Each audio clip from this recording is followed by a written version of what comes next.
numa final de competição, porque a gente impôs jogo, a gente propôs jogo o tempo inteiro, nós fomos ousados, nós fomos responsáveis, nós amadurecemos e hoje a gente está pronto para ir buscar algo maior, que é o que a gente almejou.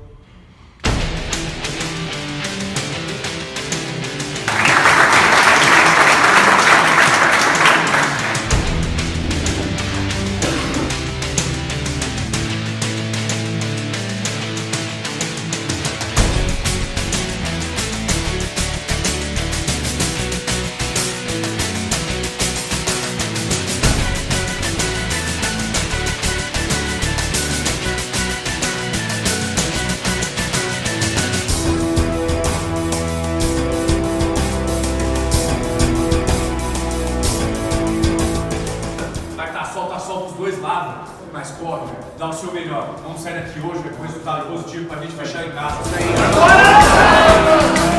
Agora!